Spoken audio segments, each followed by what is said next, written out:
Subscribe now and press the bell icon. Never miss an update. आज एक अच्छी पहल यानी जो हमारे नोडल ऑफिसर माननीय मुख्यमंत्री जी ने हम लोगों की मांग पर यहाँ पर भेजे थे। आज उन लोगों ने सभी जनप्रतिनिधियों के साथ बैठकर चर्चा की। मेरठ में जो समस्याएं आ रही हैं उनको लेकर उनके समाधान क्या हो सकते हैं उसके लिए सुझाव भी लिए। मैं कह सकता हूँ एक अच्छा प्रयास ये हुआ है। मैंने अपने दोनों नोडल ऑफिसर से जो हमारे एसीपी हैं अपने वेंकटेश जी और आईजी हमारी लक्ष्मी सिंह जी, मैंने दोनों से निवेदन किया कि इस तरह की कोऑर्डिनेशन कमेटी की बैठक ये वीकली होनी चाहिए।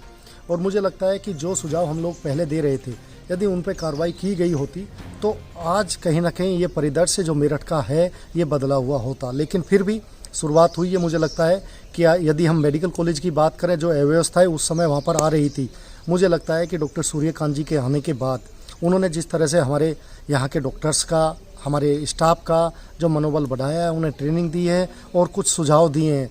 मैं कह सकता हूँ कि देखिए ये बहुत आवश्यक है कि हम पेशेंट्स का अच्छे से भोजन उसे मिल जाए, सफाई वहाँ की ठीक हो, दवाई समय से मिल जाए, उनका ट्रीटमेंट ठीक से हो जाए, ये बहुत आवश्यकता थी। और मुझे लगता है कि आज मैंने जिस तरह से विषय चल रहे हैं राशन वाले विषय पर भी मैंने बात की है कि क्वारंटीन सेंटर पे भी ठीक से हम लोग वहाँ पर भोजन की व्यवस्था करें, सफाई की व्यवस्था करें। यदि हम किसी को भी क्वारंटीन सेंटर बनाते हैं तो उसे अधिकृत करने से पहले हम लोग प्रशासन उसे अपने उसमें ले, उससे पहले वहाँ की व्यवस्था ठीक कराने की बहुत आवश्यकता है। वहाँ पर सफाई ठीक से हो, वहाँ की टॉयलेट्स की सफाई हम लोग पहले से ही करा दें, वहाँ मच्छर की समस्या ना हो, विंडो हम लोग ठीक कराएं। तो मैं कह सकता हूँ इसी तरह से हमने इंडस्ट्रियल एरिया जो हमारा है उसके लिए मैंने कहा है कि हम लोगों ने जो छूट दी हैं, जो पास दिए हैं या जो अनुमति हमने इंडस्ट्रियों को चलाने की दी है, मुझे लगता है अभी उसमें बहुत कुछ आवश्यकता है कि हम लोग आपस में विचार विमर्श करके उन्हें ठीक से छूट दें।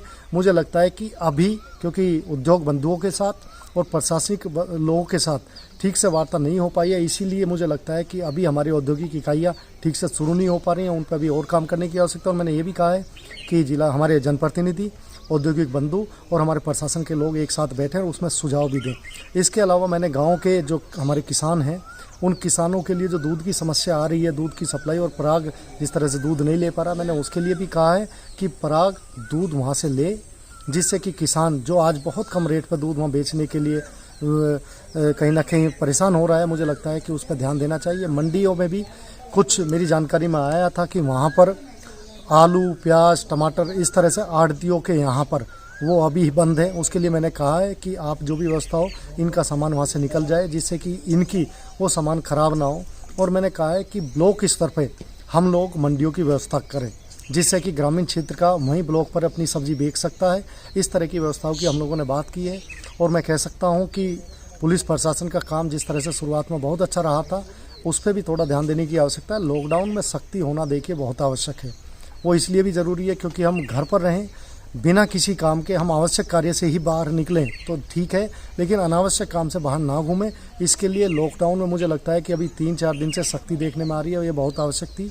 और मुझे लगता है कि अब जब से माननीय मुख्यमंत्री जी ने यहाँ पर विशेष टीम भेजी है उसके बाद मुझे लगता है कि सुधार होगा। लेकिन हम सबकी भी जिम्मेदारी बनती है कि हम लोग जिम्मेदारी समझते हुए अपने घर पर रहें, सुरक्षित रहें और सावधान रहें।